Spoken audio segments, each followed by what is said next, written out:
नमस्कार दोस्तों, मेरे चैनल में आपका स्वागत है। इस पॉडकास्ट में हम देखेंगे कि व्यक्तिगत दृष्टि के लिए प्रेरणा क्या है। प्रेरणा आपको दूर तक ले जा सकती है, लेकिन ये आपको और भी आगे ले जा सकता है अगर आप पहले अपना विजन ढूंढ लें। आपकी दृष्टि आपको प्रेरित करेगी और सफलता और व्यक्तिगत विकास की आपकी यात्रा में आपका मार्गदर्शन करेगी। आप जो हासिल करना चाहते हैं उसकी स्पष्ट दृष्टि के बिना कुछ भी हासिल करने की कोशिश करने से आप केवल मंडलियों में घूमेंगे और निराशा में हार मानेंगे। अपनी दृष्टि विकसित करने के लिए आपको अपने भीतर देखना होगा। दृष्टि भीतर से आती है, मन से या चेतन से, जिसे आप कुछ भी कहें।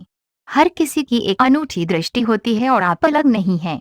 कठिन हिस्सा आपकी व्यक्तिगत दृष्टि को समझ रहा है, साथ ही ये आपकी व्यक्तिगत प्रेरणा योजना पर कैसे लागू होता है। सबसे अधिक संभावना है आपकी दृष्टि अचानक आकाश से बिजली की तरह नहीं आएगी। इसके बजाय ये आपके अनुभवों, प्रतिभाओं, सपनों और इच्छाओं से बढ़ेगा। इसलिए जल्दबाजी करने की कोशिश न करें। इसके बजाय प्रेरित रहें और अपनी दृष्टि को अपने माध्यम से चमकने दें।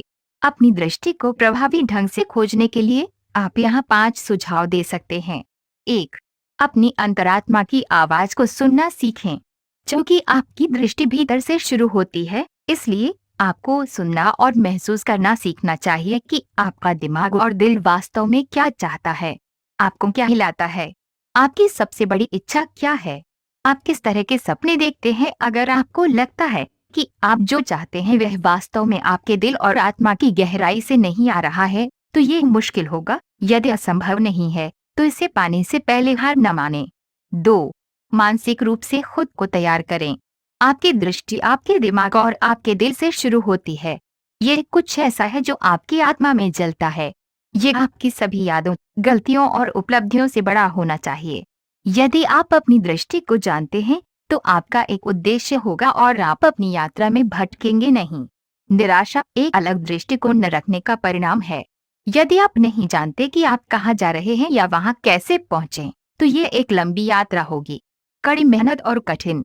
अपनी दृष्टि की तलाश करने के लिए एक शांत जगह पर सेवानिवृत्त हो जाएं, एक ऐसी जगह जो आपके दिमाग को रचनात्मक रूप से सोचने और अपनी दृष्टि पर ध्यान केंद्रित करने की अनुमति देगी। 3, अन्य प्रेरित दृष्टि चाहने वालों की तलाश करें। महानता महानता को जन्म देती है, और यही कारण है कि आपको अन्य लोगों की संगति तलाशनी चाहिए जो आपकी दृष्टि की सराहना और समर्थन कर सकें। विजेताओं के साथ जुड़ें और यह आपकी प्रेरणा को ऊंचा रखेगा। 4, एक नोटबुक और पेन साथ रखें। जैसा कि अमेरिकी आविष्कारक थॉमस एडिसन ने कहा है, अक्सर दृष्टि की तलाश में ये भूलना आसान है कि ये 90% प्रेरणादायक है। इसे ध्यान में रखते हुए आप कभी नहीं जानते कि आपकी दृष्टि कब सच होगी, इसलिए हमेशा अपने साथ एक छोटी नोटबुक ले जाएं। यहाँ तक कि सोते समय अपने बेड साइड टेबल पर भी, और जो भी मन में आए उसे लिख लें, चाहे कुछ भी हो। पल, घंटा, आप 100 पागल विचार लिख सकते हैं, लेकिन नंबर 101 वह दृष्टि हो सकती है जिसे आप ढूंढ रहे हैं। इस बिंदु पर संपादित करने का प्रयास न करें, जो भी मन में आए उसे लिख लें। 5, अपनी दृष्टि को पूरी तरह से समझने की कोशिश न करें। एक अच्छा मौका है कि आप जिस दृष्टि की तलाश कर रहे हैं वह आपके पास इस तरह से आएगी कि आप इस बिंदु पर पूरी तरह से समझ नहीं पाएंगे। ये अच्छा है। अभी जितना हो सके अपनी दृष्टि का अनुसरण करें, और समय के साथ आपके सामने और भी बहुत कुछ प्रकट होगा। सभी सही मायने में सफल लोगों के पास एक विजन होता है जिसका वे अनुसरण करते हैं, चाहे उन्हें कितनी भी चुनौतियों का सामना करना पड़े, जब तक कि उनकी निचली रेखा न हो।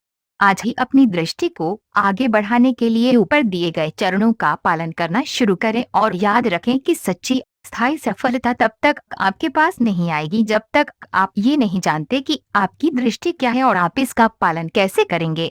और आप अजय होंगे यदि आप अपनी व्यक्तिगत दृष्टि को प्रेरणा की अच्छी खुराक के साथ जोड़ते हैं। मुझे आशा है कि आपको ये समझ में आ गया होगा कि व्यक्तिगत दृष्टि के लिए प्रेरणा क्या है। तो अगर आपको पॉडकास्ट पसंद है तो लाइक बटन दबाएं। अगर आपका कोई सवाल है तो हमें नीचे कमेंट करें, और अगर आप मेरे चैनल पर नए हैं तो मेरे चैनल को सब्सक्राइब करें और उसके बगल में नोटिफिकेशन बटन दबाएं। तो मुझे सुनने के लिए धन्यवाद। आपका दिन शुभ हो।